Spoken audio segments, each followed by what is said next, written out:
नमस्कार दोस्तों, मैं हूं आपका दोस्त, आपका होस्ट आर के, और आप देख रहे हैं आर के ट्रेडिंग। तो दोस्तों, तारीख है 18 जून 2023 और यहां पर आपके सवाल मेरे जवाब का 221वां एपिसोड यानी कि 221 एपिसोड लेकर आपके सामने मैं हाजिर हूं। बहुत सारे सवाल आए, कुछ साइकोलॉजिकल सवाल हैं, कुछ स्टॉक से रिलेटेड सवाल हैं, जो आपके लाइफ से भी जुड़े हो सकते हैं, सवाल स्टॉक से भी जुड़े हैं। तो इन सबको देखिए, समझिए, और मैं जहाँ तक अपना जानकारी है, नॉलेज है छोटा सा, उसके माध्यम से आपको जवाब देने की कोशिश करूँगा।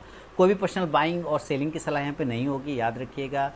और टेलीग्राम चैनल और आर के ट्रेडिंग मोबाइल ऐप को ज्वाइन करना ज़रूरी है, जहाँ पे आप फ्री ऑफ कॉस्ट में लाइव मार्केट में कॉल प्राप्त करते हैं। तो चलिए देखते हैं आज का जो सवाल का सिलसिला है, आपके सवाल मेरे जवाब का 221वां एपिसोड। उसमें पहला सवाल क्या है, किन लोगों ने भेजा है। तो चलिए शुरुआत करता हूँ।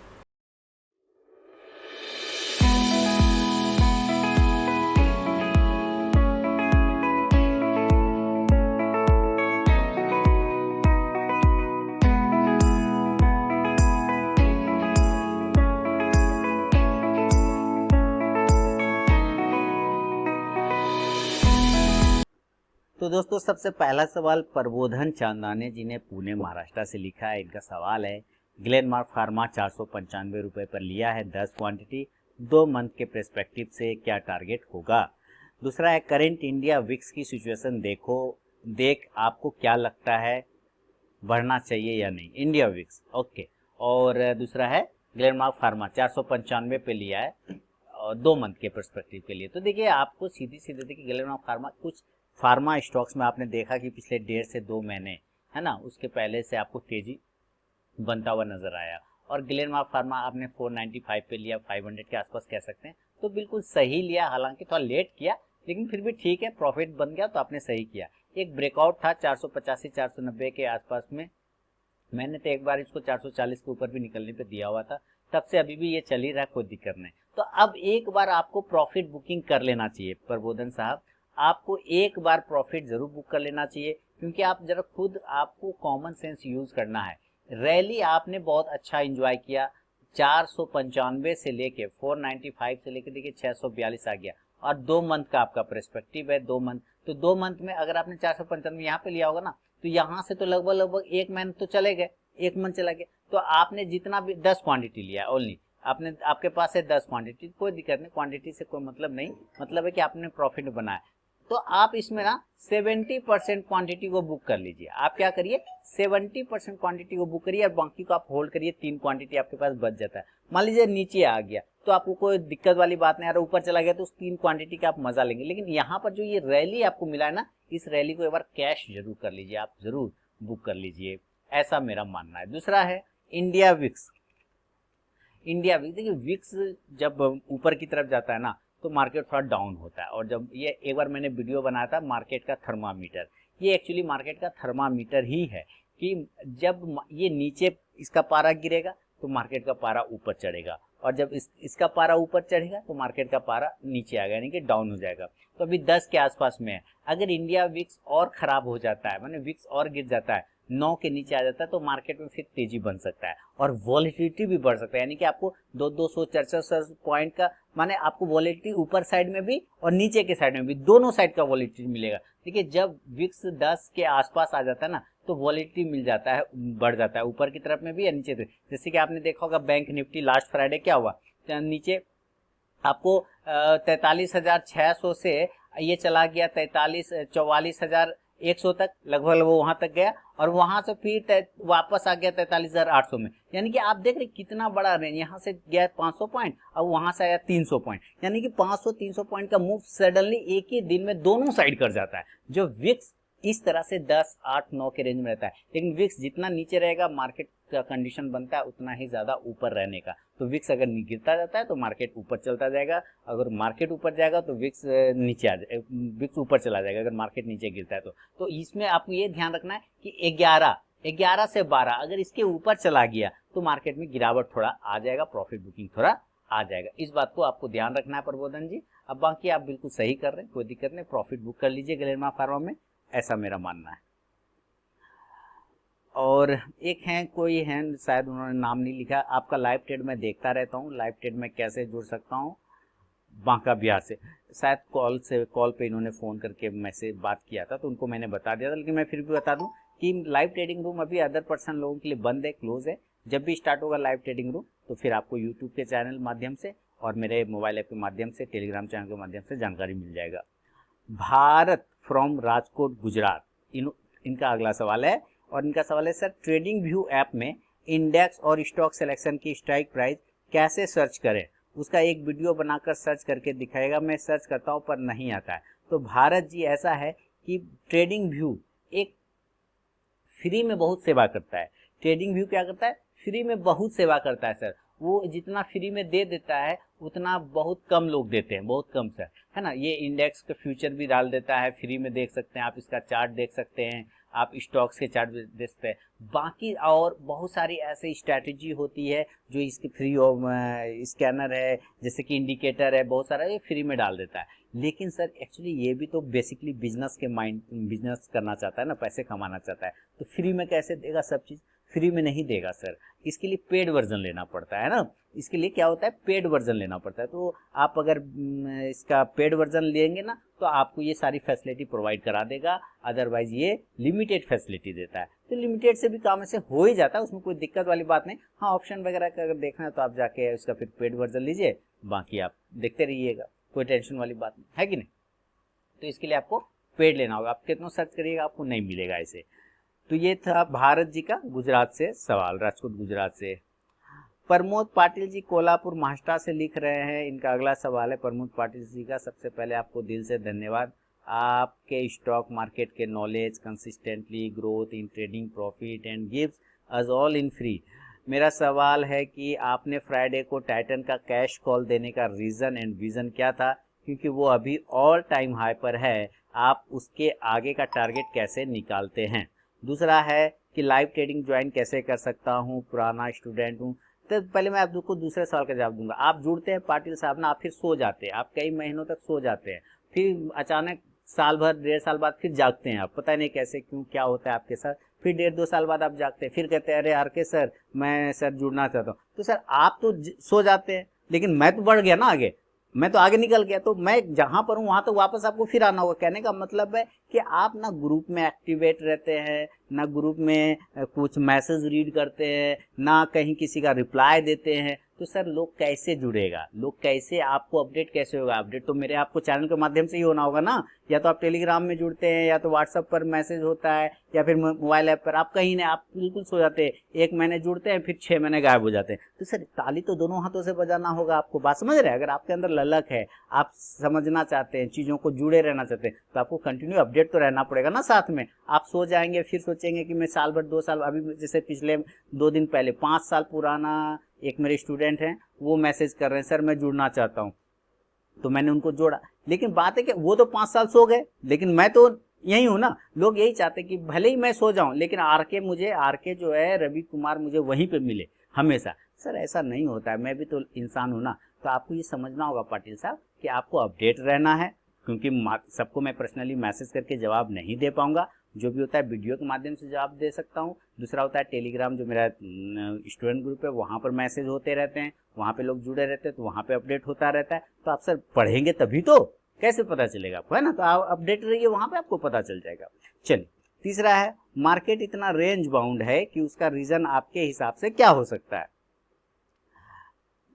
आगे की निफ्टी की चाल क्या हो सकता है? अच्छा, मार्केट रेंज बाउंड है सर। अभी तो मार्केट रेंज बाउंड होने का कारण सिर्फ हमारा डोमेस्टिक प्रॉब्लम नहीं है, हम लोग ग्लोबली बहुत इफेक्ट होते हैं ना। हम लोग क्या होता है, हम लोगों के साथ प्रॉब्लम है ग्लोबली, हम लोग अपने दम पे तो चलते हैं नहीं बहुत। अब धीरे धीरे स्थिति कुछ बदल रहा है कुछ, लेकिन पूरा अभी भी नहीं बदला है। इसलिए हम लोग ग्लोबली दम पर जब जैसा भी मूवमेंट होता है उसके हिसाब से काम करते हैं। तो अमेरिका अभी खुद कंफ्यूजन है, वहाँ का मैक्सिमम आप देखेंगे बड़े बड़े जो जॉब देते थे, अमेजन हो गया, गूगल हो गया, आपका सिस्को हो गया, है ना, ये सब कर्मचारी को छटनी कर रहा है। यानी एक मंदी के जैसा रिसेशन अभी भी वहाँ के बड़े बड़े लोग बोलते हैं कि मंदी वगैरह का चांस अभी भी है। दूसरा है कि अभी वहाँ का फेड वाला अलग उंगली करता रहता है कि भाई हम ब्याज बढ़ा देंगे, हम ब्याज बढ़ा देंगे, ज़्यादा करोगे हम ब्याज बढ़ा देंगे। तो वहाँ पे भी कन्फ्यूजन है। अब बात है जिसके पास जेब में पैसा ही नहीं रहेगा, सारे पैसे खर्च हो, ब्याज बढ़ाते जाओ,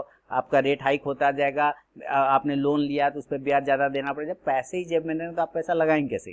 तो ये डर रहता है। दूसरा रिसेशन बोल बोल के डरा रहा है, तो दूसरा लोग समझ गया कि कोरोना में भी पिटाई हुआ है मेरा, हम अगर पैसा भी खर्च कर देंगे या फिर वैसा कुछ हो जाएगा तो पैसा जेब में रहेगा नहीं तो खाएंगे क्या? तो लोग संभल कर चल रहे हैं। अब क्या है, संभल के, और मार्केट का एक सही डायरेक्शन का वेट कर रहे हैं कि मार्केट में कब डायरेक्शन आएगा जो अपने वो बचे हुए पैसे को इन्वेस्ट करे। इस वजह से मार्केट में मूव एक ही दिन में 400 पॉइंट ऊपर 300 पॉइंट नीचे आ जाता है, लेकिन वो घूम फिर के वहीं पे आके क्लोज हो जाता है जहां से वो चलना स्टार्ट किया था। तो बेसिकली रीजन यही है मेरे ख्याल से कि अभी ओवरऑल ग्लोबल सिचुएशन जो है कंफ्यूजन वाला है, और थोड़ा रूस यूक्रेन का वो तो लोचा चल ही रहा है, उसका तो पता नहीं कब होगा। दूसरा इधर चाइना ताइवान वाला थोड़ा बीच बीच में उंगली होता रहता है। तो बहुत सारे सिचुएशन होते हैं और ये सारे लगे रहेंगे, लेकिन मार्केट फिर भी अपने चाल से चलता रहेगा। लेकिन उम्मीद करिए कि आज से 1 महीना बाद उस जगह पे आपको मार्केट नहीं मिलेगा जहां पर आज खड़ा है। ये हमेशा इसका काम है, थोड़ा ऊपर थोड़ा नीचे चलता रहेगा। डायरेक्शनल इसको मूव तभी मिलेगा जब अमेरिका की तरफ से कुछ पॉजिटिव चीजें आ जाए, जैसे कि अब बोल दिया जुलाई में फिर रेट हाइक होगा।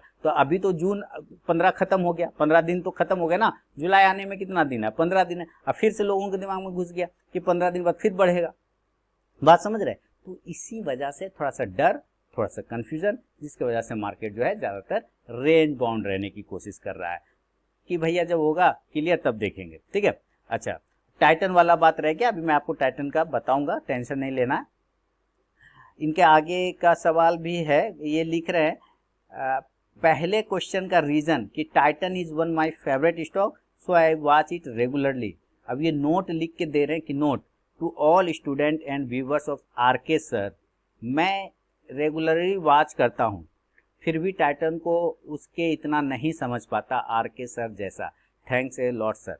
देखिए ये लिख रहे हैं कि ये टाइटन को रेगुलरली वॉच करते हैं लेकिन फिर भी मेरी तरह इतना नहीं समझ पाते। ऐसा कुछ भी बात नहीं है सर, आप वॉच करते हैं बिल्कुल करिए, आप उसके बिहेवियर को रीड करिए, आप उसके बिहेवियर को पकड़िए। टाइटन देखिए मैंने टेलीग्राम चैनल पर टाइटन दिया था, ये उसी की बात ये कह रहे हैं कि आपने फ्राइडे को कैश में कॉल दिया था टाइटन को। देखिए टाइटन 2927 के ऊपर बाइंग दिया था, 2947 का टारगेट दिया था टाइटन का, और आप देखेंगे टाइटन 2956 या 57 चला गया था, है ना, क्योंकि मेरा भी ऑर्डर इसमें था, देखिए 57 है ना। तो 27 के ऊपर बाइंग दिया था, 27 के ऊपर यहाँ पर मैंने आपको बाइंग दिया हुआ था इस जगह पे, और उसके बाद देखिए क्या जबरदस्त। लेकिन आज 27 के ऊपर बाइंग देने के बाद कितने लोग यहाँ पे रुके होंगे बताइए, क्योंकि उसके बाद तो ये बहुत देर तक साइडवेज कंसोलिडेशन में फंसा रहा। आप देखिए साइडवेज कंसोलिडेशन में ये फंसा रहा, देने के बाद साइडवेज कंसोलिडेशन फंस गया। यहाँ पे बहुत सारे लोग निकल जाते हैं, जो कमजोर मानसिकता का लोग होते हैं ना, वो बाहर आ जाता है, तो इतना दूर जाएगा नहीं जाएगा। लेकिन जो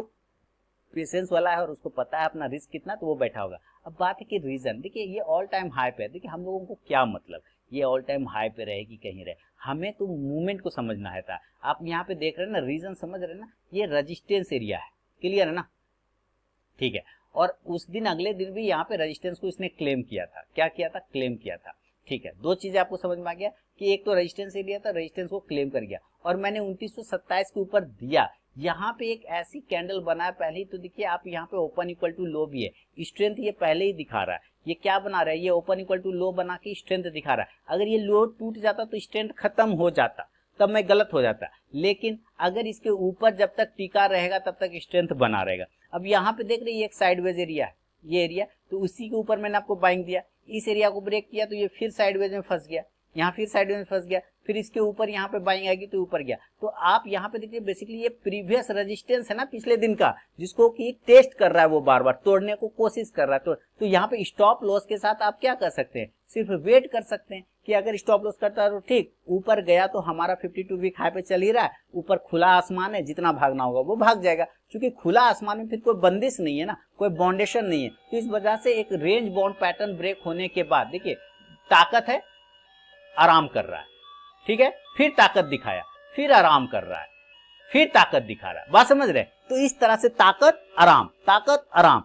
लंबा दूरी तय करना है, पहाड़ पे चढ़ना है, थोड़ा रुक के चल रहा है आराम करते हुए। तो इस तरह से क्या हुआ, स्ट्रेंथ देखने की वजह से मैंने आपको कॉल दिया हुआ था टाइटन का, और शानदार रैली टाइटन में आपको बनता हुआ दिखा। सारे व्यूअर्स लोगों का टारगेट भी हिट हो गया। इसके लिए व्यूअर लोग मुझे कोई कमेंट वगैरह नहीं करते हैं, बस माल छाप लेते हैं, वो बाकी बैठ जाते हैं।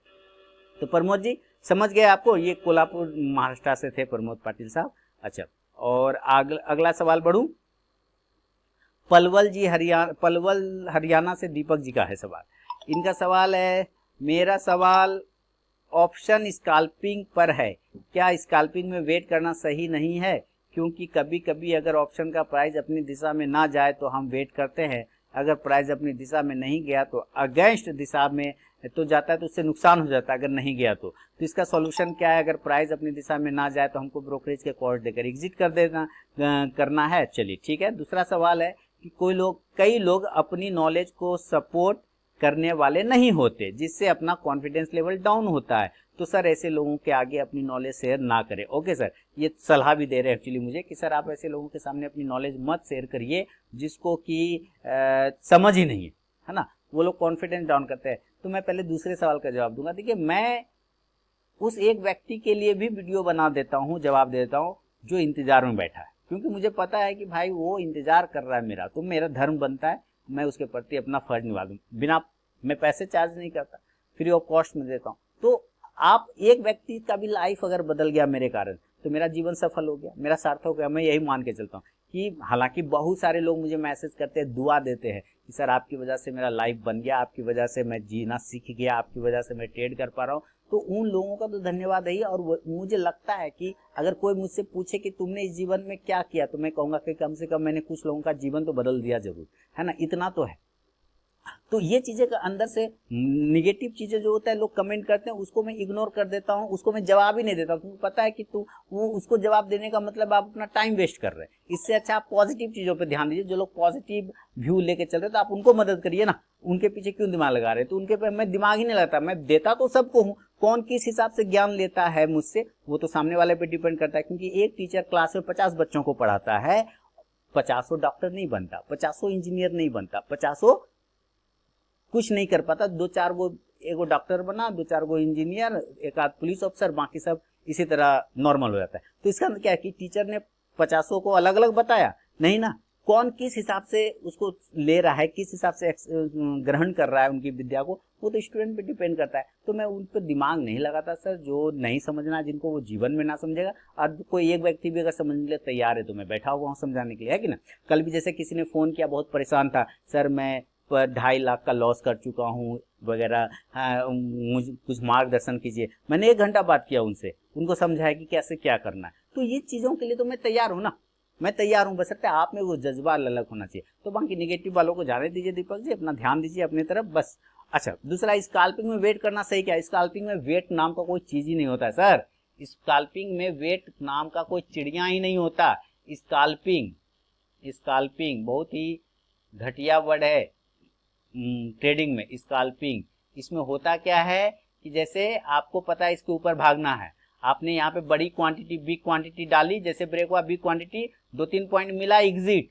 क्योंकि आपको यहाँ पे स्कैल्पिंग करना है। स्कैल्पिंग 2 पॉइंट, 1 पॉइंट, 4 पॉइंट के लिए, 3 पॉइंट के लिए लोग करता है, 100 पॉइंट के लिए नहीं करता, 20 पॉइंट के लिए, 2 पॉइंट में खेलता है। 1000 क्वांटिटी लिया, 2 पॉइंट गुना 2000 रुपए मिले, खत्म तुरंत। स्कैल्पिंग वेट नहीं करना है। स्कैल्पिंग का मेथड ही रूल है कि वेट नहीं करना है, फास्ट मूवमेंट को पकड़ के तुरंत एग्जिट हो जाना, फास्ट एंट्री फास्ट एग्जिट, तुरंत से एग्जिट करेंगे। स्कैल्पिंग में वेट नहीं करना है, नहीं तो फंस जाएंगे, है ना। तो इस बात का ध्यान देना है आपको दीपक जी। चलिए आगे बढ़ता हूं। दीपक जी के बाद जो है अगला सवाल, अभिषेक ठाकुर जी कोलकाता से लिख रहे हैं, सर पहले तो आपको दिल से धन्यवाद देना चाहूंगा। फ्री में जो लर्निंग आपके वीडियो से मिलता है वो रेयरली किसी और के वीडियो से होता है। ओके सर जो मैं फ्री में देता हूँ, लेकिन आप लोग मेरे वीडियो को शेयर तो करते हैं नहीं, है ना। शेयर करिए ऐसे लोगों के साथ जिनको जरूरत है, बताइए तभी तो। मेरा तो काम है सेवा करना, ना फ्री सेवा नारायण सेवा। मैं देखते हुए मैं कमेंट में ये लिखता हूँ टेलीग्राम चैनल पे। अच्छा, आप जैसा intraday swing portfolio suggestion free में कोई नहीं देता। Welcome sir. Sir please suggest which should be better among federal bank and Kotak Mahindra bank 3 से 5 साल के हॉरिजन के लिए। मेरे पास एसजी इंफ्रा बाइंग है 550 के रेट पे, रिसेंटली 10% से ज्यादा करेक्ट हुआ है फ्रॉम टॉप 3 ईयर्स हॉरिजन। क्या इसमें और बाय कर सकता हूँ? कैम्स का बाइंग है 2700 का, कंसिडरिंग 3 ईयर हॉरिजन, क्या होल्ड करना सही होगा? तो ये लिख रहे फ्री में आप जो सेवा करते हैं उसके लिए बहुत बहुत धन्यवाद, दिल से। कोई नहीं करता है आप जैसा, लेकिन सर मैं ताली दोनों हाथों से बजेगा, फिर भी नहीं बजाते आप, कोई बात नहीं, मैं ही बजाता रहूंगा। कहने का मतलब है मेरे वीडियो को आप शेयर करिए दूसरे लोगों के साथ जिसको जरूरत हो, तो और भी अच्छी बात है, और लोगों को फायदा होगा। दूसरा है कि विच फेडरल बैंक अच्छा होगा या कोटक महिंद्रा बैंक, दोनों के अपने अपने कौन से अप्रोच है दोनों के। लेकिन अगर आप फेडरल बैंक और कोटक महिंद्रा बैंक में से, मेरा अपना व्यू जो पर्सनल मैं मानता हूँ ये कि मैं कोटक महिंद्रा बैंक को ज्यादा प्रेफरेंस दूंगा। कोटक महिंद्रा थोड़ा बड़े प्राइस का शेयर है, लेकिन कोटक बैंक को मैं ज्यादा तरजीह दूंगा, क्योंकि इसने अपने आप को प्रूव्ड किया है। क्या किया? प्रूव्ड, साबित किया है अपने आप को। फेडरल बैंक ने अभी साबित नहीं किया है। तो जो साबित खिलाड़ी नहीं किया उस पर कितना दाव लगाएंगे? जो साबित कर चुका है उस पर दाव लगाइए ना। जो घोड़ा बार बार आपको रेस जिताता है आप दाव उस पर लगाएंगे ना। जो घोड़ा अभी तक साबित ही नहीं कर पाया आप उस पर कितना बेट लगाएंगे? तो मेरा यही मानना है कि फेडरल बैंक से बेहतर होगा अगर कोटक महिंद्रा बैंक पे दिमाग लगाया जाए। फेडरल बैंक, याद रखिए मैं फेडरल बैंक को खराब नहीं बोल रहा हूँ, मैं दोनों में से बेहतर की बात कर रहा हूँ, तो बेहतर कोटक महिंद्रा बैंक होगा। दूसरा एचजी इंफ्रा बाइंग है 550 पे। एचजी इंफ्रा आपने लिया हुआ है, चलते हैं आपका चार्ट भी देख लेते हैं एचजी इंफ्रा का। एचजी इंफ्रा 550 की बाइंग है, 10% करेक्ट हो गया आपके हिसाब से, तो 860 हो गया। टॉप से इसे 10% करेक्ट हो गया। तो सर अभी आप ना ऐड मत करिए, कुछ भी मत करिए, आप एक चुपचाप से पड़े रहिए। एक छोटा सा स्टॉप लॉस लगा लीजिए 750 रुपए का, होल्ड रखिए। कट गया तो प्रॉफिट बुक हो जाएगा, नहीं कटा तो 900 के ऊपर अगेन अगर ये निकलता है 900 920 के ऊपर तो फिर 1000 के तरफ जा सकता है। तो अभी वेट करिए, और 1000 का एक बार लेवल अगर ब्रेक हो जाता है 1000 का, तो ये फिर आपको बड़े टारगेट दिखाएगा 1100, 1100 से 1150 तक भी जा सकता है। अगला शेयर है आपके पास कैम्स, 2700 का बाइंग है, 3 साल का हॉरिजन आपने रखा है। तो चलते हैं कैम्स का भी चार्ट देख लेते हैं। 3 साल के टारगेट के लिए आपने 2196 भी चल रहा है, 2700 की बाइंग, अभी बने रहिए कैम्स में, कोई दिक्कत नहीं है। हालांकि 500 पॉइंट नीचे आ चुका है आपके बाइंग से, है ना। 2196 यानी 2200 पर चल रहा है और 2700 पर आपने लिया, तो 500 नीचे है, तो अभी आपको टेंशन नहीं है। क्वांटिटी अगर ऐड करना चाहें तो जरूर ऐड करिए, कोई दिक्कत वाली बात नहीं। आप इसको बाय ऑन डीप कर सकते हैं, थोड़ा ऊपर निकले 2300 के ऊपर तब भी ऐड कर सकते हैं। बाकी स्टॉक्स खराब नहीं है, स्टॉक बहुत बढ़िया है, आप थोड़ा इसको टाइम दीजिए, आपका पैसा बन जाएगा इसमें। ठीक है अभिषेक जी, चलिए ये अभिषेक ठाकुर जी थे कोलकाता से। अच्छा अगला सवाल बढ़ता हूँ, भद्रक उड़ीसा से संबित कुमार जैना जी ने लिखा है, नमस्कार sir, I have rain industries 110 shares at the rate of 185, 185 पे लिया 110, सेल 250 से लिया 80 के भाव पे, it's for short term, can I wait और एवरेज एसएलएन टारगेट। देखिए इन्होंने रेन इंडस्ट्री को 110 शेयर लिया 185 के भाव पे। तो चलते हैं रेन इंडस्ट्रीज को देखना, शॉर्ट टर्म टारगेट ये जानना चाह रहे हैं, स्टॉप लॉस टारगेट, तो मैं बता देता हूं। रेन इंडस्ट्रीज 110 शेयर 185 के भाव पे लिया, 172 चल रहा है। सबसे पहले तो आप एक स्टॉप लॉस 155 का लगाइए, और वही रेजिस्टेंस एरिया 175। देखिए 175 को जैसे ही ये लाइन ब्रेक करेगा आपको एक बड़ी रैली बनेगी जो 200 तक के टारगेट की तरफ रेन इंडस्ट्रीज में जा सकता है, लेकिन स्टॉप लॉस 155 का 155 का लेके भी आपको चलना होगा। सेल आपने लिया, स्टील अथॉरिटी ऑफ इंडिया को आपने खरीदा है 250 शेयर है ना जी, 80 के भाव पे लिया है, तो होल्ड कर लीजिए सर, 80 का ही स्टॉप लॉस लगाइए, होल्ड करिए। 87 का रेजिस्टेंस है, ब्रेक करता है तो एक बार ये आपको 92 तक देके जा सकता है। अच्छा तीसरा स्टॉक्स अब नहीं है, चलिए तो ये दोनों ही स्टॉक्स के लेवल, शॉर्ट टर्म टारगेट और स्टॉप लॉस मैंने आपको बता दिया सर। अगला सवाल है काजल का मुंगेर से, ये लिख रहे हैं सर आईटीसी अशोक लीलैंड को करंट प्राइस पे ले सकते हैं लॉन्ग टर्म के लिए, और 2 लाख का पोर्टफोलियो बनाना चाहता हूं, कृपया अपना मार्गदर्शन दे। पोर्टफोलियो वाला वीडियो मैं पहले भी शेयर कर चुका हूं, इधर भी मैंने शेयर किया था पोर्टफोलियो वाला वीडियो, आप जरूर देखिए। पोर्टफोलियो मैंने 5 स्टॉक्स पोर्टफोलियो के बताए थे, मैं वो वीडियो दिखा देता हूं काजल जी, आप जरूर उस स्टॉक्स पे नजर रख के चलिए। बाकी आईटीसी जब 200 पे था तब अगर आपने नहीं लिया है तब 440 पे क्यों लेना है ये बताइए। आईटीसी 200 पे था, 220 पे था तो नहीं लिया, आप 440 पे क्यों लेना है, 453 हो गया। थोड़ा इसको भी थोड़ा ठंडा होने दीजिए। हालांकि अभी भी अगर आप मैं कहूंगा खराब नहीं है, स्टॉक खराब नहीं है, लेकिन थोड़ा महंगा हो चुका है, इसलिए मैं ये कहूंगा कि आप अगर मान लीजिए 100 क्वांटिटी लेना चाहते हैं तो 25 क्वांटिटी यहाँ पे लेंगे। देखिए समझिए कैसे लेना है, आईटीसी को 100 क्वांटिटी लेना है तो 25 क्वांटिटी आपको यहाँ पे डाल देना है और वेट करना है। अगर वो नीचे गिरता है और अगर ये 400 के आसपास आ जाता है तो फिर 25 क्वांटिटी डाल दिया, बुझ गए, समझ गए। चलिए और थोड़ा अगर नीचे आता है तो बाकी क्वांटिटी आपको यहाँ पर यानी कि 375 से 400 के आसपास में, 375 के आसपास में बाकी क्वांटिटी डाल देना है, ठीक है। एक कंडीशन हुआ। दूसरा कंडीशन हुआ कि 25 क्वांटिटी यहाँ पे लिया और ये नीचे नहीं आया तो ऊपर चला गया, तो जब ये ऊपर जाके वापस से रीटेस्ट करेगा ना और फिर बाउंस करेगा तब नेक्स्ट क्वांटिटी फिर डालेंगे। बात समझ रहे हैं? तो इस तरह से आईटीसी और अशोक लीलैंड तो सर एक मल्टी बैगर स्टॉक होगा आगे आने वाले समय में। अगर ये 180 के ऊपर सस्टेन करना स्टार्ट कर देता है अशोक लीलैंड, तो आप यकीन जानिए आपको एक मल्टी बैगर रिटर्न बना के देगा। और ये बेहतरीन स्टॉक है, इसको होल्ड करिए, बाय ऑन डिप करिए, पोर्टफोलियो में शामिल रखिए, कोई दिक्कत नहीं। बाकी बचा पोर्टफोलियो वाला, तो मैं वो आपको अपने चैनल पर दिखा देता हूँ कि कौन सा वीडियो मैंने दिया था पोर्टफोलियो वाला, आप उसको जरूर देखिए। देखिए मेरे चैनल पे आइए और मैंने इधर ही डाला था, आपको पोर्टफोलियो वाला वीडियो मैं दिखा देता हूँ ताकि आप जो है आप उस पर नज़र बना के चलें और उसको शामिल करें उन सारे स्टॉक्स को। तो चलते हैं, मैं आपको पहले स्टॉक्स वीडियो दिखाता हूँ। ये देखिए कॉमन मैन का पोर्टफोलियो है ना, 3 सप्ताह पहले डाला था। कॉमन मैन का पोर्टफोलियो 10,000 रुपए से इस पोर्टफोलियो को आप स्टार्ट कर सकते हैं काजल जी।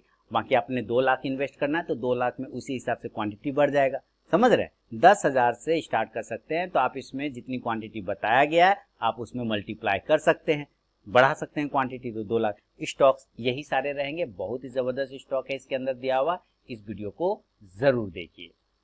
तो काजल जी का था ये मुंगेर से सवाल था।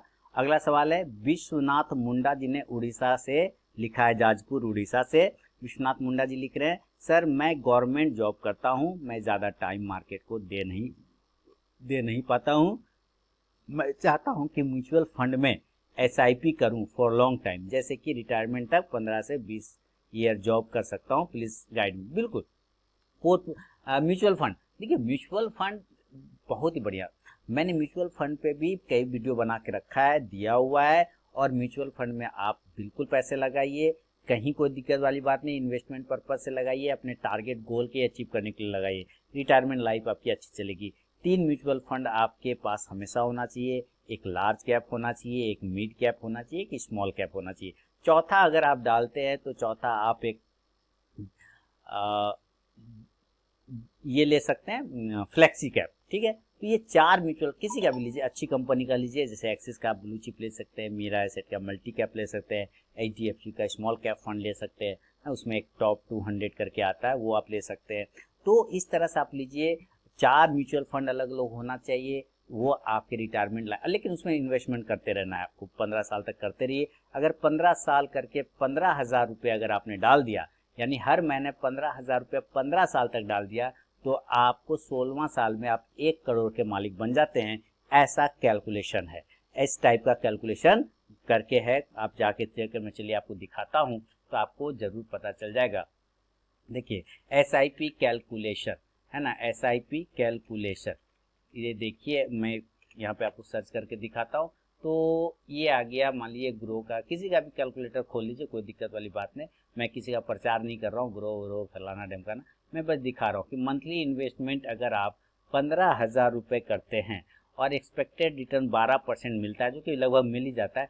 टाइम फ्रेम आप अगर 15 साल देते हैं, 12, 13, 14, 15, ठीक है, तो आपके पास देखिए ध्यान से 15,000 रुपये महीने 12% कम से कम जा रहा है, तो आपके पास टोटल वैल्यू 75,68,000 इनकी 76 लाख होता है। लेकिन अगर आप इसी को 15% रिटर्न मान के चलते हैं कि अगर ये आपको आने वाले समय में म्यूचुअल फंड 15% दे ही देता है, तो आप देखिए 1 करोड़ के मालिक हो जाते हैं सेम अमाउंट में, है ना। तो इस चीज़ को 15,000 रुपये सेम तरीके से आपको डालते रहना है, आप 16वां साल में 1 करोड़ के मालिक बन जाएंगे, रिटायरमेंट लाइफ शानदार होगा आपका। तो ये था विश्वनाथ मुंडा जी ने बहुत ही अच्छा सवाल भेजा जो कि SIP से जुड़ा हुआ था।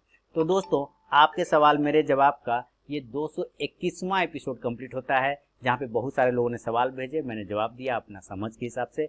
पसंद आया तो जरूर कमेंट करें, कोई गलती हुआ तो जरूर माफ़ी करें, उसके लिए कमेंट में भी लिख सकते हैं, कोई दिक्कत वाली बात नहीं। कोई सुझाव हो तो आपका सुझाव का इंतजार रहेगा। तो मिलूंगा नेक्स्ट वीडियो में, तब तक के लिए बहुत बहुत धन्यवाद।